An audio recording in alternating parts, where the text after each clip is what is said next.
കേവലം പാഠപുസ്തകങ്ങളെ മാത്രം അവലംബിച്ച് ക്ലാസ് എടുക്കാൻ എനിക്ക് കഴിയില്ല. ഹിന്ദിയിൽ നല്ലൊരു അടിത്തറ നമുക്ക് കെട്ടിപ്പടുക്കണം.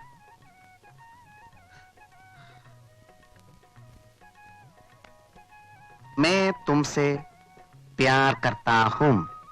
അർത്ഥം അറിയോ? അറിയാലോ. പറയൂ, കേൾക്കട്ടെ. ഞാൻ നിന്നെ ഇഷ്ടപ്പെടുന്നു. ഇഷ്ടപ്പെടണമെന്നല്ല, ഞാൻ നിന്നെ പ്രേമിക്കുന്നു. മനസ്സിലായോ? എന്താ പറഞ്ഞത്? പറയൂ. ഞാൻ നിന്നെ പ്രേമിക്കുന്നു. മുതിർന്നവരെ നിന്നെ എന്ന് വിളിക്കരുത്, നിങ്ങളെ എന്ന് പറയൂ. പറയൂ പറയൂ പറയൂ. ഞാൻ നിങ്ങളെ പ്രേമിക്കുന്നു. May തുംസെ Pyaar കർത്തി who. ഞാൻ നിന്നെ സ്നേഹിക്കുന്നു, ആരാധിക്കുന്നു, സ്വന്തമാക്കാൻ ആഗ്രഹിക്കുന്നു. നീ വരില്ലേ? നീ വരില്ലേ? എന്താ മാസ്റ്റർ? വായിലും മൂക്കിലും പൊടി കയറില്ലേ? എപ്പോ നോക്കിയാലും ഒരു ചൂലിന്റെ ശല്യം. മീനു, ഈ ചൂലിനോട് കടന്നു പോകാൻ. എടോ, എന്താ പറഞ്ഞത്? മീനു എന്ത് പറഞ്ഞാലും ഞാൻ പോവില്ല. ഈ മുറി നല്ലോണം വൃത്തിയാക്കണമെന്ന് അമ്മ പറഞ്ഞത്. അമ്മ പറഞ്ഞാൽ ജീവൻ പറഞ്ഞു ഞാൻ. അമ്മയോട് ഞാൻ ചോദിക്കട്ടെ, ഓരോ ശല്യങ്ങള്.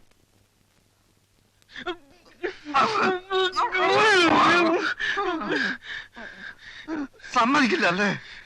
കാണിച്ചു തരാടാ. എനിക്കത് കാണാ.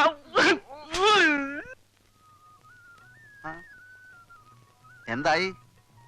നിന്റെ ശരീരം അങ്ങ് ശോഷിച്ചു പോയല്ലോ. ചോര തുപ്പാറായോ? തുപ്പുമ്പോ അറിയിക്കാം. ഒരു സത്യം പറയട്ടെ, ആ. അവൾ എന്നെ നോക്കാൻ തുടങ്ങിയിട്ടുണ്ട്. ഇപ്പൊ ഞാൻ എണ്ണ ഇട്ട് മസിൽ പിടിച്ച് നിൽക്കുമ്പോ അവൾ എവിടെയെങ്കിലും വന്നെന്ന് എന്നെ ഒളിഞ്ഞു നോക്കും. വല്ലതും കട്ടോണ്ട് പോകുന്നുണ്ടോന്നായിരിക്കും. ഓടെ അത് കാണാൻ പോണ പോലുമല്ലേ. എടാ ഭക്ത, ആ ചൂല് ഗോപനെ കൊണ്ട് വലിയ ശല്യം. അവൾ എന്റെ അടുത്ത് എത്തുമ്പോഴേക്കും അവൻ എവിടെ നിന്നെങ്കിലും ഒരു ചൂലും പൊക്കിക്കൊണ്ടുവരും. ആണല്ലോ, ഇത് തന്നെയാണ് എന്റെയും പ്രശ്നം. അവൻ ഒറ്റക്ക് കിട്ടുമ്പോ അവളെ വളച്ചാ പോരെ. വളച്ചാലും കിട്ടാൻ പോകുന്നില്ല. എന്നാലും അതല്ല എന്റെ ഒരു മര്യാദ. ഞാനൊരു കാര്യം പറയാം. നിനക്കൊരു കാര്യം ചെയ്യാൻ പറ്റും? ഈ കോർപ്പറേഷൻ വെള്ളം വരുന്ന പൈപ്പിന്റെ മെയിൻ ടാപ്പ് നിനക്ക് അടക്കാൻ പറ്റുമോ? ഇങ്ങനെയുള്ള കാര്യങ്ങളെ നിനക്ക് ഈസിയായിട്ട് ചെയ്യാൻ പറ്റും. കാര്യം എന്തര്? അവന്റെ ചൂൽ ഷൈനിങ് അതോടെ നിൽക്കും. കോർപ്പറേഷൻ വെള്ളം നിന്നാൽ കിണറ്റിന്ന് വെള്ളം കോരേണ്ടി വരും. ഇന്നത്തെ നിലക്കാവുമ്പോ അവൻ തന്നെ കോരേണ്ടി വരുവേ. ഭയങ്കര. നിനക്ക് ബുദ്ധിയില്ലെന്ന് പറഞ്ഞ വെറുതെ ആണല്ലേ. നിന്റെ അച്ഛൻ അങ്ങനെ പറഞ്ഞ ഊതല്ലേ? എടാ, ഞാൻ പറഞ്ഞത് നിനക്ക് ചെയ്യാൻ പറ്റുമോ? സംശയം എന്ത്?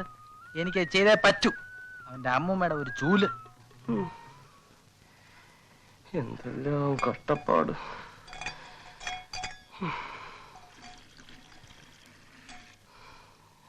ഗോപാ, അടുക്കളയിലേക്ക് 2 ബക്കറ്റ് വെള്ളം കൊണ്ടുവാ. കൊണ്ടുവരുന്നു. രണ്ടാക്കുന്ന എന്തിന്? ഒരു 10 എണ്ണം കൊണ്ടുവരും. മനുഷ്യനെ ഒരുമാതിരി.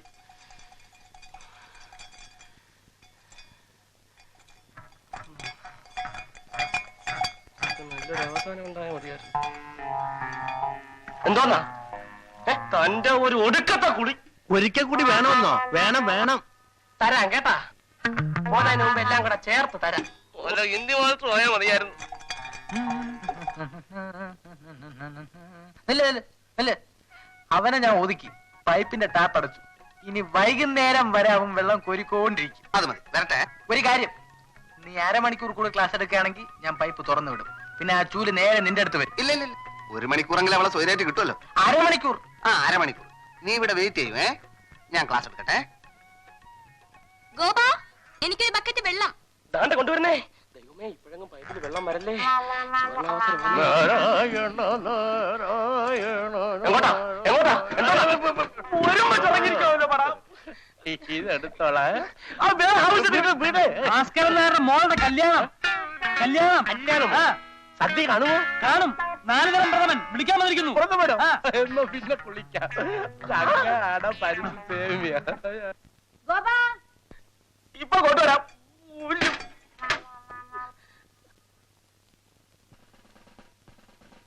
അല്ല, എനിക്ക് തോന്നുന്നത് എന്താണ് ഈ 4 പേരിൽ ആർക്കെങ്കിലും ഒരാൾക്ക് മോളെ കെട്ടിച്ചു കൊടുക്കുക, ബാക്കി 3 പേര് വീട്ടിൽ നിന്ന് പൊയ്ക്കോളും.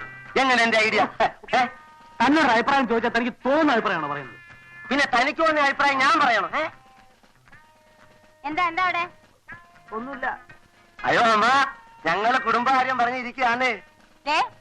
വല്ല വെള്ളം അടിക്കാനുള്ള പരിപാടിയാണെങ്കിൽ രണ്ടെണ്ണത്തിന് ഞാനോ. അയ്യോ, വയറ്റാപ്പതിന് ശേഷം തൊട്ടിട്ടില്ല, തൊടത്തില്ല.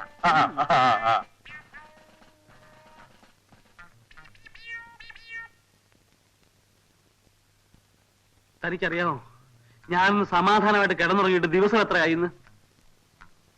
ലോകത്തെവിടെയെങ്കിലും കേട്ടുണ്ടോ ഒരു പെണ്ണെ കെട്ടാ 3-4 പേര് വീട്ടിൽ കയറി താമസിക്കുക? എന്നാ പിന്നെ അവന്മാര് കള്ളന്മാരുള്ള കാര്യം ഭാര്യയോടും മോളോടും എന്താ പറയാത്തത്? അവിടെല്ലേടോ കുടുങ്ങിയത്. ആ, ഞാൻ എന്തെങ്കിലും പറഞ്ഞു എന്നറിഞ്ഞ അവന്മാരാ ക്യാബ്രെ പെണ്ണ് ഞാനും കൂടുള്ള ഫോട്ടോ എടുത്ത് കാണിക്കും. പിന്നെ ഞാൻ ഈ നാട്ടിൽ എങ്ങനെ തലയുയർത്ത് കിടക്കും? അതുപോലെ ഞാൻ എന്റെ മോളുടെ മുഖത്തെങ്ങനെ നോക്കും? എന്നാ പിന്നെ ആ പൊട്ടക്കണ്ണന്റെ കണ്ണ് കാണാമെന്ന് പറഞ്ഞൂടെ? എനിക്ക് തന്നെ പോലെ അല്ല, ഒരു തന്തേ ഉള്ളൂ. ബെറ്റ് വെച്ചാ വെച്ചതാ, ജെന്റിൽമാൻസ് ബെറ്റ്. ബെറ്റിന്റെ നിയമം അനുസരിച്ച് ഞാൻ ഒരു അക്ഷരം വേണ്ടിക്കൂടാ. അങ്ങനെ പട്ടാളച്ചിട്ട കൊണ്ട് ഇരുന്നാലേ പെണ്ണ് അവന്റെ കൂടെ അങ്ങ് പോവും, കൂടെ പകുതി മീശയും പോവും. ആ, ഞാൻ 10-30 കൊല്ലം പട്ടാളത്തെ സേവിച്ചതേ തന്നെ പോലെ ചെരച്ചിട്ടല്ല. നാളെ ഞാൻ ആ പൊട്ടക്കണ്ണന്റെ കള്ളത്തരം പൊളിക്കും. അതെങ്ങനെ? സ്വപ്നത്തിൽ പോലും പുറത്തു പോകരുത്. കുരവള്ളി കണ്ടിച്ചിട്ടാ പോകത്തില്ല, പറ. നാളെ അവൻ എല്ലാവരുടെയും മുമ്പിൽ വടിയും കുത്തി പിടിച്ച് തപ്പിത്തടഞ്ഞ് നിൽക്കുമ്പോ ഞാനൊരു സൂത്രം എടുത്ത് അവന്റെ ഉച്ചിക്കൊരേറിയും. ഒരു പേടി കാണൂല്ലേ? അവൻ കുനിയും. കണ്ണുവട്ടൻ എങ്ങനെ ഏറി വരുന്നത് കണ്ടു ചോദിക്കും ഞാൻ. കള്ളന്റെ കള്ളി വെളിച്ചത്ത് അവൻ പുറത്ത്. ഒരു നിമിഷ നേരത്തേക്കെങ്കിലും എനിക്ക് കാഴ്ച കിട്ടിയാൽ മതിയായിരുന്നു. മീനുവിനെ ഒന്ന് കാണാൻ, അതിനുവേണ്ടി മാത്രം. ഗോവിന്ദ് ദുഃഖിച്ചു കാണുന്നത് എനിക്കിഷ്ടമല്ല. എല്ലാം ശരിയാവുമെന്ന് വിചാരിക്കൂ. ഇല്ല മീനു, ദോസ്തി എന്നൊരു ഹിന്ദി ചിത്രം കണ്ടിട്ടുണ്ട്. ദോസ്തിയിൽ കാലുവയ്യാത്തൊരുത്തനും അന്ധനായ ഒരു ഗായകനും തമ്മിലുള്ള സ്നേഹബന്ധം ചിത്രീകരിച്ചിരിക്കുന്നത് കണ്ടിട്ട് സത്യത്തിൽ ഞാൻ കരഞ്ഞു പോയിട്ടുണ്ട്. കണ്ണുപൊട്ടൻ എങ്ങനെ ആ സിനിമ കണ്ടത്? 9 വയസ്സിന് ശേഷമാണ് എന്റെ കാഴ്ചശക്തി നഷ്ടപ്പെട്ടത്. 9ാമത്തെ വയസ്സിൽ തന്നെ ആരെങ്കിലും ശവിച്ചോ കണ്ണ് പൊട്ടിപ്പോട്ടെ എന്ന്? അല്ല, തിമിരമായിരുന്നു, തിമിരം. ഓ, എന്നിട്ട് കണ്ണു മാത്രമേ പോയുള്ളൂ? കണ്ണിന് തിമിരം വന്നാ പിന്നെ മൂക്കാണോ നഷ്ടപ്പെടുന്നത്? ഓഹോ, എന്തോ എനിക്കത് അറിഞ്ഞൂടാ. എനിക്ക് തിമിരം വന്നിട്ടില്ല. അയ്യോ അമ്മേ, അമ്മേ, തല പോയേ. ഞാൻ എന്തോ ആലോചിച്ചപ്പോ എറിഞ്ഞു പോയതാ. അത് വേറെ വന്നപ്പോ പൊട്ടക്കണ്ണൻ കുനിഞ്ഞു. അതെങ്ങനെയാ പൊട്ടക്കണ്ണൻ നേര് വരുന്നത് കണ്ടത്? എടുക്കാൻ കുനിഞ്ഞാൽ ആർക്കെങ്കിലും എന്തെങ്കിലും പറ്റിയോ? നിങ്ങള് മനപ്പൂർവ്വം എന്നെ ചേട്ടനെ താഴെ തള്ളിയിട്ട് കൊല്ലാൻ നോക്കി. ഇന്ന് എന്നെ എറിഞ്ഞു കൊല്ലാൻ നോക്കുന്നു. സരസ്വതി, ഞാൻ നീ വരുന്നത് കണ്ടില്ല. നിങ്ങൾ കണ്ടില്ലേ? ഇല്ല. നിങ്ങൾ കണ്ടില്ലേ? ഇല്ല. എന്നാ ഇഞ്ഞ് വരി. എന്തിനാ? ഒന്നിഞ്ഞ് വരി. എന്ത്? ഇതൊന്ന് തടവി തരി. ഒന്ന് വരില്ലേ? ഏറെ വന്നപ്പോ അവൻ കുനിഞ്ഞു ഇല്ലേ അവളെ? ഞാൻ ശരിക്കും ഞാൻ കണ്ടതാ.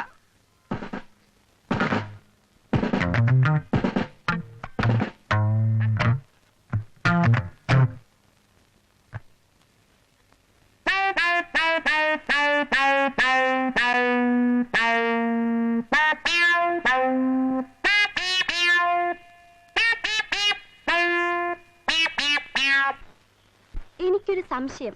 എന്താ? ഈ സിനിമയിലേക്ക് സ്നേഹിക്കുന്നവര് ആടിപ്പാടാറില്ലേ? സ്നേഹം വരുമ്പോ എല്ലാരും അങ്ങനെ ചെയ്യൂ? വേണമെങ്കിൽ ചെയ്യാം, നമുക്ക് ആടാം പാടാം. പക്ഷെ ഒരു സംശയം,